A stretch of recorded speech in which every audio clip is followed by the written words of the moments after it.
नमस्कार दोस्तों, मैं हूं सुमित और आप देख रहे हैं फैक्ट चेक विद सुमित वर्मानी। दोस्तों, एक न्यूज बड़ी चर्चा में है आजकल। डोनाल्ड ट्रंप ने रशिया की दो major oil producing companies Rosneft and Lukoil पे सैंक्शंस लगा दिए। और ये दोनों कंपनीज जो है रशिया के क्रूड ऑयल का जो प्रोडक्शन है या उसका जो सेल है उसका 50% स्टेक होल्ड करती है। तो दोस्तों, इसमें हमें दो तीन बातें पहले समझनी पड़ेंगी, क्योंकि मार्केट में बड़ी हलचल हुई हुई है इस टाइम पे। अगर आप सोशल मीडिया देखें, न्यूज चैनल्स देखें, इंडिया नहीं इंटरनेशनल में भी, तो एक बहुत ही क्योस मचा हुआ है एक तरह से कि अब क्या होगा आगे, ऑयल के प्राइसेस कितना राइज करेंगे और डेफिनेटली इंडिया पे उसका असर आएगा, लेकिन कितना असर आएगा उस पे। तो ये सारी चीजें अभी जो है वो एक बहुत ही बड़ा उन पे क्वेश्चन मार्क लगा हुआ है। दोस्तों, हमें ना कुछ भी सोचने या करने से पहले थोड़ा सा इस चीज को समझना पड़ेगा कि एक्चुअल में चल क्या रहा है। सबसे पहले हम बात करते हैं कि क्या इसका इंडिया पे असर पड़ेगा, और अगर पड़ेगा तो कितना। क्या इंडिया रशिया से ऑयल लेना बंद कर देगा? तो पहले मैं इसी का ही जवाब दे देता हूं, और इसका जवाब है नहीं, बंद नहीं करेगा।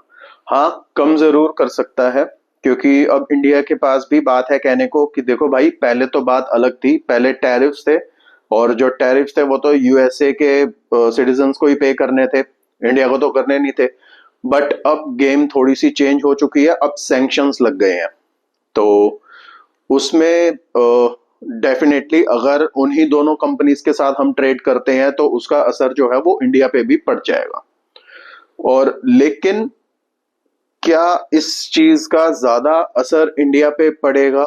नहीं। अगर इंडिया चाहे तो अब भी जो सिचुएशन है, जो अब तक के सर्कमस्टांसेस हैं, उसमें ये है कि 50%, यानी कि दो जो कंपनीज हैं जिनका 50% स्टेक होल्ड है, सिर्फ उन्हीं पे सैंक्शंस लगा है, बाकी के 50% पे नहीं लगा। तो इंडिया क्या, चाइना तो उनका और बिगेस्ट जो है बायर है ऑयल का, तो अगर चाहे तो उन बाकी 50%, यानी बाकी की जो 10 से 12 कंपनीज और ट्रेड कर रही हैं वहां पे, उनके थ्रू लिया जा सकता है।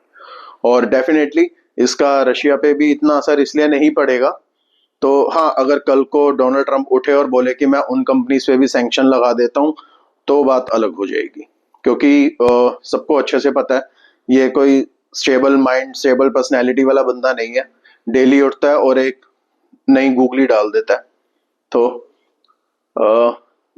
यहाँ पे मेरे को लगता है इंडिया को एक स्मार्ट मूव करना चाहिए। आप ऑयल जो परचेज कर रहे हो आप करते रहो, थोड़ा बहुत ही उसे कम करो, ज्यादा भी नहीं कि आपके डिप्लोमेटिक रिलेशंस जो है रशिया के साथ भी खराब ना हो। और जो दूसरी कंट्रीज हैं, जैसे मिडल ईस्ट कंट्रीज जो हैं जिनसे हम लेते हैं, वहां से आप थोड़ा सा लेना शुरू कर दो। क्योंकि देखो, एट द एंड आपकी जो एनर्जी की जो नीड है वो बहुत ज्यादा है।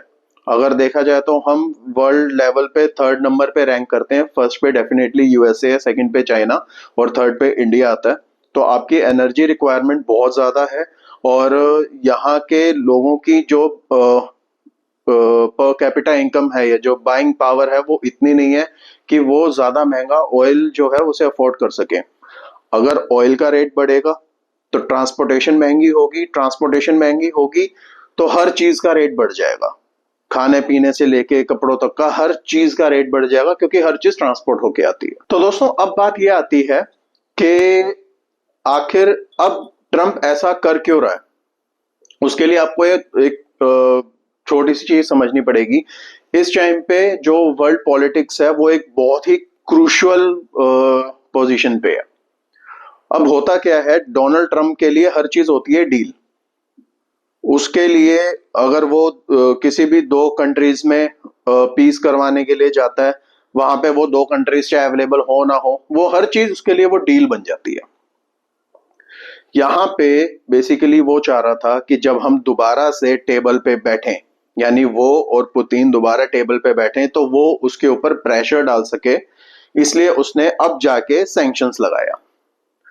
अब कहा यह जा रहा है कि इसको रिटेलिएट करने के लिए पुतिन ने भी अपनी जितनी भी उसकी न्यूक्लियर इंस्टॉलेशंस थी उसने उनको एक्टिवेट कर दिया और उनको अलर्ट पे रहने के लिए बोला और अपनी इंटरकॉन्टिनेंटल बैलिस्टिक मिसाइल्स के भी उसने परीक्षण जो है वो चालू कर दिए दोबारा। तो ये उसका एक तरीका है उसको काउंटर करने का यूएस को और बताने का कि अगर तुमने जरा सी भी कोई हलचल की तो हम एक न्यूक्लियर वॉर के लिए रेडी हैं। क्या इसे सीरियसली लेना चाहिए? हाँ, लेना चाहिए। क्या अभी कोई ऐसी वॉर होने जा रही है? तो मेरे को नहीं लगता ऐसी कोई वॉर होने जा रही है अभी। ये सिर्फ जब टेबल पे बैठे तो अपनी अपनी तरफ से एक अपर हैंड रखने की कोशिश की जा रही है कि सामने वाले को कैसे दबा के उसको वीक पॉइंट पे लाया जाए और खुद कैसे पावर पोजीशन पे बैठ के हम इस डील को क्रैक करें। तो मेरे को लगता है कि अभी फिलहाल कोई वॉर नहीं होगी और जो अभी प्राइस जो हम सबके लिए एक बहुत बड़ा एक क्वेश्चन मार्क बना हुआ है कि क्या ऑयल के प्राइसेस बढ़ेंगे? बढ़ सकते हैं लेकिन इतना ज्यादा कुछ असर नहीं आने वाला और हो सकता है ना भी बढ़े, क्योंकि इससे एक चीज सुनने में आ रही है कि इंटरनेशनल मार्केट में जहां पे आज से 7 से 8 महीने पहले $115 प्रति बैरल के हिसाब से ऑयल जो था वो आ रहा था इंडिया को और आज की डेट में वो लेस देन $65, $65 से भी कम में आ रहा है। तो आई डोंट थिंक सो कि इसका कुछ ज्यादा आपको मेजर फर्क जो है बड़ा असर जो है वो आपको देखने को मिलेगा इंडियन मार्केट में या इंटरनेशनल मार्केट में। हाँ, अभी हलचल चल रही है, अपनी अपनी तरफ से कंट्रीज जो है वो रिटेलिएट कर रही हैं। डोनाल्ड ट्रंप को ये था कि जैसे छोटी मोटी कंट्रीज पाकिस्तान, बांग्लादेश, नेपाल जैसी कंट्रीज उसके आके झुक गई थी, वैसे ही जो बड़ी कंट्रीज हैं रशिया, इंडिया, चाइना ये भी झुक जाएंगे। तो ऐसा नहीं हुआ। तो अभी बहुत हलचल है और भी कई न्यूज आपको ऐसी सुनने को मिलेंगी, बट आई थिंक जो लोग हैं उनको समझ आ गई है कि अब ज्यादा सरप्राइज होने की जरूरत नहीं है। ये कल को उठ के डोनाल्ड ट्रंप कुछ भी कह सकता है, मैं अब इतना नहीं इतने परसेंट टैरिफ लगा दूंगा इंडिया पे, 50 या 100 कर देता हूँ। चाइना का भी उसने किया ही है, जहां तक खुद ही कह रहा है कि इसको सस्टेनेबल नहीं कहा जा सकता। तो देखते हैं बाकी आगे क्या होता है। तो ये एक छोटी सी वीडियो थी दोस्तों, जो मेरे को लगा मेरे को अपना पॉइंट ऑफ व्यू आपके साथ शेयर करना चाहिए, जो अभी न्यूज के अंदर थोड़ी सी जो हलचल चल रही है इन चीजों को लेके। बाकी आपको वीडियो कैसी लगी जरूर कमेंट करके बताइएगा। चैनल को सब्सक्राइब कीजिएगा, वीडियो को लाइक कीजिएगा। वंदे मातरम, भारत माता की जय।